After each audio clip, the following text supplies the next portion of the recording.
प्राचीन भारतीय इतिहास के पुरातात्विक स्रोत की चर्चा करेंगे। इसमें अभिलेखों की चर्चा करते हैं। यद्यप अभिलेख भी अपने आप में बहुत बृहद हैं और बृहद व्याख्या होती है, हम संक्षेप में इनके विषय में जानने की कोशिश करेंगे। सबसे पहले अभिलेखों के प्रकार पर आते हैं। इनको लिखे जाने वाले स्थल के आधार पर ये प्रकार का विभाजन है, यानी कहाँ लिखे गए। जैसे चट्टान के ऊपर लिख दिया गया, शिला के ऊपर, पत्थर के ऊपर लिख दिया गया, तो हमने कह दिया शिलालेख। कोई स्तंभ बनाया और उसके ऊपर लिख दिया तो उसको कह दिया स्तंभलेख।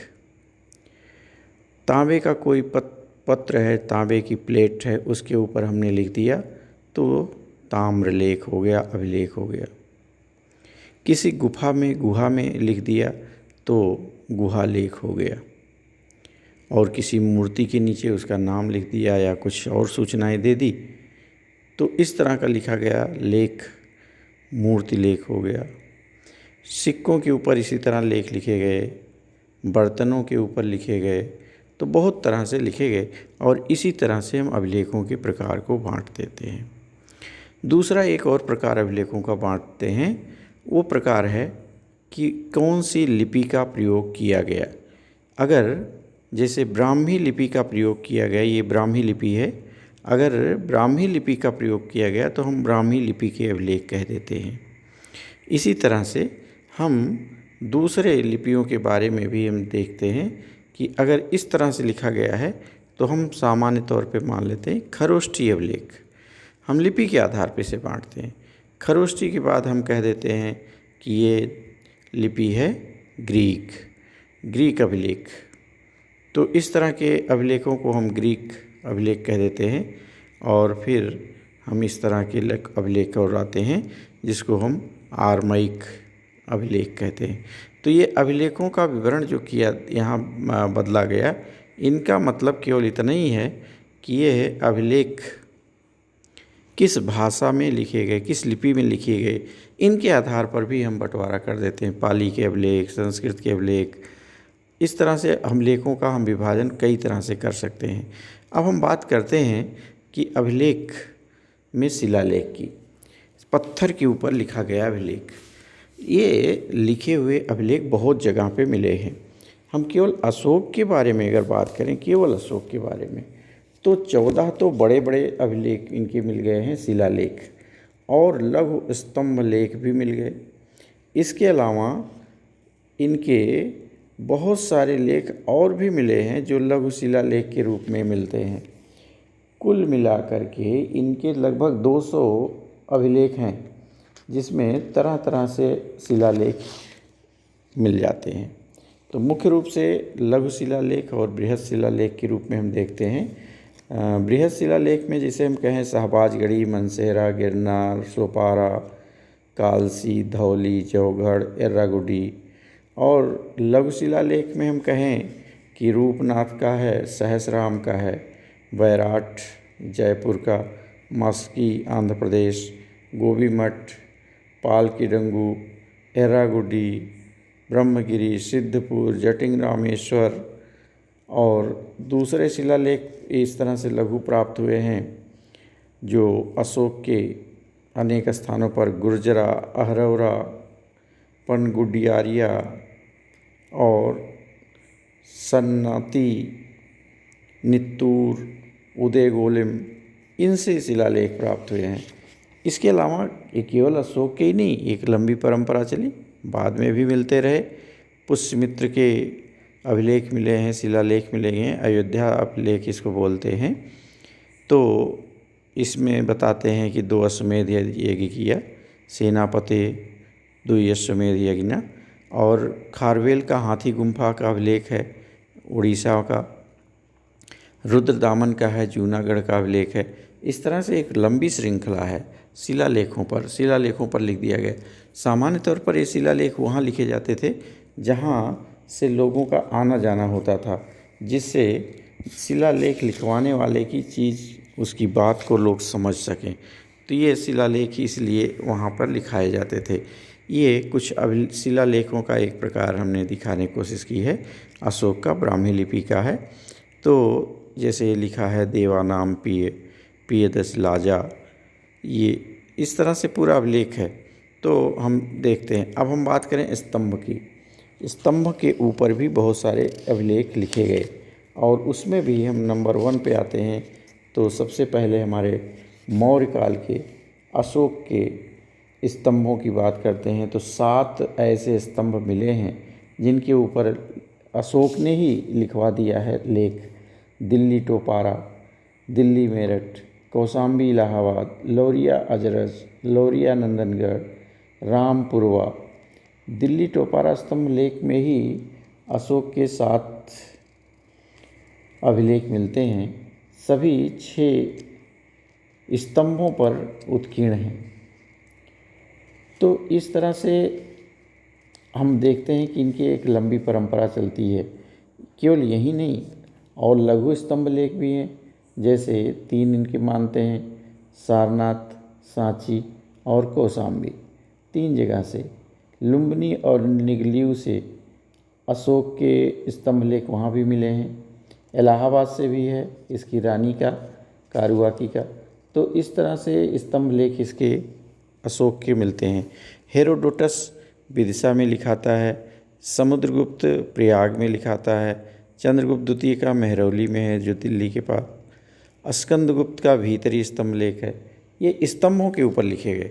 तो हम स्तंभों के आधार पर उस पर भी देखते हैं कि किस तरह लिखा गया स्तंभ लेख। फिर हम बात करते हैं कि ये ताम्रपत्र और दानपत्र लेख, ये जो इसमें विशेष रूप से जो दानपत्र लेख हैं, इनकी विशेषता ये थी कि सामान्य तौर पर ताम्रपत्रों के ऊपर लिखे जाते थे। जैसे आज प्रमाण पत्र दिया जाता है कि हम कोई भी प्रमाण पत्र, चाहे वो आप लोगों के सर्टिफिकेट मिलते हैं उस पर भी प्रमाण पत्र है, और चाहे कोई और अन्य प्रमाण पत्र, कोई ज़मीन का है, कोई घर का है, या जाति प्रमाण पत्र, मूल कोई भी एक प्रमाण पत्र मान लो, तो आज कागज़ पे लिख देते हैं। उस समय कागज़ नहीं, उस समय ज़्यादातर प्रमाण पत्र लिखने की परंपरा तांबे के ऊपर थी। तांबे को एक पवित्र भी माना गया है, इसलिए भी तांबे के ऊपर इसको लिखते थे। और सामान्य तौर पर दान पत्र होते थे, इसलिए विशेष करके तांबे का प्रयोग किया गया है। तो हो सकता है कागज़ पे भी, कागज़ तो उस समय प्रचलित नहीं था, हो सकता है वस्त्र के ऊपर भी लिखा गया हो, चमड़े के ऊपर भी लिखा गया हो, लेकिन अब उपलब्ध नहीं, फिलहाल कोई ऐसा उपलब्ध नहीं है, इसलिए हम नहीं कह सकते कि था कि नहीं था। लेकिन ताम्र लेख तो थे। और इसमें भूमिदान का विशेष रूप से महत्व है, भूमिदान दिया गया है। इसमें देने वाले का भी और लेने वाले का, दोनों के बारे में बहुत अधिक बातें लिखी जाती थी कि दान देने वाला कौन है, दान लेने वाला कौन है, उसका नाम क्या है, वंशावली लिख देते थे, उसकी उपलब्धियां लिख देते थे, किस तरह का राजा है, या उसके अधीन सामंत है, या शासक है, या सामान्य व्यक्ति है, सेठ है, कौन दे रहा है। फिर उपलब्धियां लिख देते थे, वो क्या क्या काम किया, और ये प्रमाण पत्र देते थे कि ये इसके लिए हम जो दे रहे हैं ये आजीवन इसके काम आएगा, और इसके बाद भी इसको पैतृक रूप में उपलब्ध होगा। इस तरह की उपलब्धियां भी लिख देते थे और प्रमाण पत्र भी लिख देते थे कि ये आगे भी काम आता रहे। तो इस तरह से लिख देते थे, वो ताम्रपत्र लेख कहलाता था। अब हम गुहा लेख की बात करें। गुहा लेख में बराबर और नागार्जुनी गुहा लेख, ये मौर्य काल के, इनमें गुफाओं को बना करके और उसको दान दिया गया। तो ये गुहा लेख कहलाते हैं कि गुफाओं के अंदर इनको लिखा गया। नासिक में भी इसे लिखा गया, नाना घाट में भी लिखा गया। तो नासिक और नाना घाट में भी गुहा लेख मिल जाते हैं, तो वहाँ भी हम देख लेते हैं इस तरह के अभिलेखों को। हम कहें मूर्ति लेख, बहुत सारी मूर्तियों के ऊपर उसके नीचे नाम लिख दिया गया है, या ये लिख दिया गया है कि किस लिए लगाई गई मूर्ति, किसकी मूर्ति है। ये इस तरह की मूर्तियों के बारे में सूचनाएं दे देते थे। तो मथुरा में भी है, भरौस सांची में भी है, कनिष्क की भी मूर्ति के नीचे लिखा है। बाद में भी और भी बहुत सारे शासक हैं, उनकी मूर्तियों के नीचे भी लिखा गया है। तो हम इसको मूर्ति लेख के नाम से जान लेते हैं। हम कहें मोहरों पर लेख, तो हड़प्पा से लेकर के मोहरों पर आज तक के लेख लिखते आए हैं, इसमें कोई संदेह नहीं है। हड़प्पा की लिपि अभी नहीं पढ़ी जा सकी, लेकिन बसाड़ की लिपि है, श्रेणी संगठनों की लिपि जो हम कहते हैं, श्रेणी संगठन व्यापारियों की जो श्रेणी थी या अधिकारियों कर्मचारियों की जो श्रेणी थी, उनके ऊपर एक मुहर होती थी और मुहर के ऊपर लिख देते थे। तो इनकी व्यापारिक मुहरें जो होती थी वो बाहर पहचान बनती थी कि इस अधिकारी का भेजा हुआ सामान है और यह सामान यहाँ जा रहा, तो ये दूसरा आदमी समझ जाता था। आज भी हम सील पैक करते हैं कोई चीज़, तो उससे भी हम बहुत सारी चीज़ें जानकारी कर लेते हैं। हम इतना ही नहीं, तरह तरह के मृदभांडों पर भी मिले हैं लेख। मृदभांडों पर लेख लिखे जाने की परंपरा अगर देखते हैं तो हड़प्पा सभ्यता से दिखाई देने लगती है। उस समय भी कुछ मृदभांड मिले हैं और जिन पर ऊपर लेख लिखा गया है। यह अलग बात है कि अभी पढ़ा नहीं जा सका। बाद में भी मृदभांडों पर लेख लिखे गए। 3री शताब्दी में भी ईसा पूर्व में लिखा गया और उस पर लिखा गया है कि जब कभी अकाल पड़ेगा तो ये काम आएगा। इस तरह की बातें मृदभांडों पर लिखी गई और बाद में भी मृदभांडों के हम अभिलेख बहुत सारे पाते हैं। उत्तर भारत से भी है, दक्षिण भारत से भी है। तो मृदभांड एक बहुत प्रचलित चीज़ थी उस ज़माने में। हर व्यक्ति के पास ये है। तांबा, पीतल, कांसा, सोना, चांदी, ये नहीं होता था कि इसके मृदभांड बनाएं। सामान्य तौर पर मिट्टी ही थी तो मिट्टी के ही मृदभांड बनाते थे। सामान्य बर्तन जो होते थे वो अन्य धातुओं के, वो सबके बस की बात नहीं थी। तो मृदभांडों पर भी बहुत सारे लेख लिख दिए गए। कलाकृतियों पर भी लेख लिखे गए। जैसे कोई जातक कहानी लिख दी कि कथा बनाई गई तो नीचे उसके लिख दिया गया है कि इस जातक की ये कलाकृति है। तो हम समझ जाते हैं कि ये कलाकृति उस जातक की है। उस जातक में ऐसे, जैसे हम एक उदाहरण दें कि एक जगह शिलापट्ट लगाया गया स्तूप के ऊपर और उसमें एक शहद लिए हुए एक व्यक्ति दिखाई देता है। वहाँ एक पादुका रखी हुई है और उस पर लिख दिया जाता है कि ये बुद्ध को समर्पित किया जा रहा है। तो ये शहद देने की, तो शहद वहाँ दिया जा रहा, मधु, तो वो नीचे लिख दिया तो समझ में आ गई बात कि हाँ अच्छा ये बुद्ध ने कभी लिया था। इस तरह के वास्तु पर भी अभिलेख लिखे गए। वास्तु यानी हमारे स्मारकों के ऊपर, हमारे घरों के ऊपर इस तरह के भी अभिलेख लिखने की परंपरा चल पड़ी थी। घर वास्तव में बनते थे जो सामान्य तौर पर पत्थरों के होते थे। बहुत कम ईंटों का प्रयोग होता था। बाद में चल कर के ईंटों का प्रयोग तेज हुआ तो उनके ऊपर आराम से लिखा जा सकता था और लिखते भी थे। तो उससे भी हमें बहुत सारी जानकारियाँ मिल जाती हैं। हम बात करें और तरह तरह के लेख मिलते हैं जो सिक्के वगैरह पर भी मिल जाते हैं और सब चीज़ों पे मिलते हैं। इनके माध्यम से भी हम इतिहास का अच्छा ज्ञान करते हैं। वास्तव में जब लेख लिख दिया जाता है तो हम उसमें से बहुत सारी बातें तो उसमें बता ही दी जाती हैं कि ये किसका है, कब का है या किस उपलक्ष्य में लिखा गया। केवल कुछ बातें होती हैं जिनको हमें ज़रूरत पड़ती है देखने की कि अतिशयोक्ति तो नहीं लिख दिया गया, लेकिन अभिलेखों की एक सीमा है, लिखे जाने की एक सीमा है। वो बहुत अधिक नहीं लिखा जा सकता। जैसे आज साहित्य हम लिखते हैं, लिखते चले जाते हैं, कई पृष्ठों में लिख देते हैं, लेकिन इतना आसान नहीं था अभिलेख लिखवाना, उसको पत्थरों पर लिखवाना। तो एक लिमिट में ही उनको लिखा जा सकता था, एक लिमिट में ही लिखते थे। तो इसलिए बहुत ज़्यादा उसमें अतिशयोक्ति नहीं दिखाई देती, लेकिन फिर भी कहीं कहीं अतिशयोक्ति भी मिलती है और हमें उसको क्रॉस टैली करनी पड़ती है। एक शासक के अभिलेख का अगर दूसरे पे कहता विजित है तो दूसरे के भी अभिलेख से हम टैली कराते हैं।